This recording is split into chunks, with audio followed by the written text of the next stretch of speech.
Hello and welcome. It's one for the history books. NASA has deliberately smashed a spacecraft into an asteroid.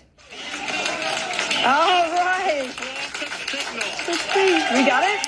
And it was all in the name of survival. The space agency wants to knock the asteroid slightly off its trajectory using the Double Asteroid Redirection Test, or DART spaceship. NASA hopes it can repeat this in the future should space rocks head for Earth and threaten humanity.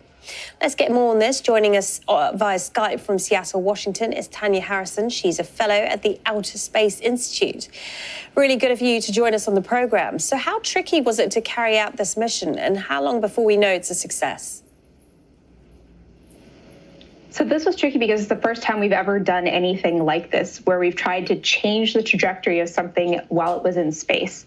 This was at the level of we couldn't even pilot the thing all the way there. We had to put in commands into the spacecraft so that those last couple of minutes as it was going in to impact the asteroid, it was flying all on its own. So it's basically a hold your breath and hope that everything works properly in those last couple of minutes there. And it appears to have worked flawlessly. Oh, but the aim is to kind of, as you say, change its trajectory. We don't know if it's done that yet, do we? Not yet. So there are going to be a bunch of telescopes monitoring the asteroids from the ground here on Earth across multiple continents over the next few days and weeks to make sure that we actually accomplished the trajectory change that we were looking for. And this involves a very small change to the velocity of the asteroid, like less than 1%, but it should be enough to move its course enough that we could detect it with those telescopes. So what's the bigger picture here? What are scientists trying to learn from this?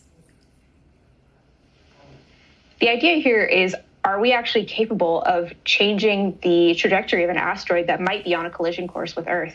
We know that this has happened many times in the past. It's what led to the extinction of the dinosaurs. It may have caused some of the other extinction events we've had in history, but we've never had the technological capability to actually be proactive for something like this if we did find an asteroid that was on a collision course with Earth. So the ones that we visited today are not a danger. They were never going to impact the Earth, but it was just a test of this technology. And if this works, then we know that we can use this same technology to hopefully deflect asteroids that might pose an actual threat down the line. Was there a reason this particular asteroid was picked for this? So interestingly, this was a binary asteroid. So there was a larger one called Dimorphos and a smaller one, Dimorphos, which is the one that we actually impacted.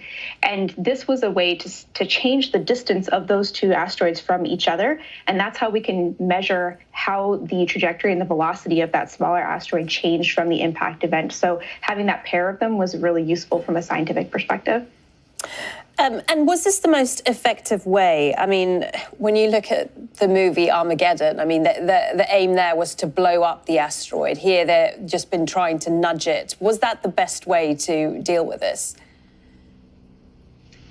It's probably the best way because then you at least know where the asteroid is. If you blow it up into a million pieces, you've gone from one very large impactor to tons of small pieces that you suddenly have to deal with and try to track all of those separately. So you might have actually created a bigger problem for yourself than if you just nudged the trajectory of a single asteroid that was on a collision course with the Earth. And you mentioned it yourself. I mean, asteroids have been colliding into Earth for years, haven't they? It's what got rid of the dinosaurs. Is it surprising, therefore, that it's taken this long to come up with a mission like this? I think so. It's something that is not quite as exciting maybe as the search for life on other planets when you try to sell it to Congress or something like that. But it's kind of an infrastructure type mission. It's something that's really critical for us to understand. And it's taken a while to get here, but now that we've actually hopefully managed to demonstrate it, this will prove that it's something we should be investing in over time because it's something we actually have the capability to do. And I think maybe even 10, 20 years ago, thanks to movies like Armageddon that make it look like it would be this very huge effort to do something like this, we realized that it's actually maybe a lot smaller of an effort than maybe we previously thought.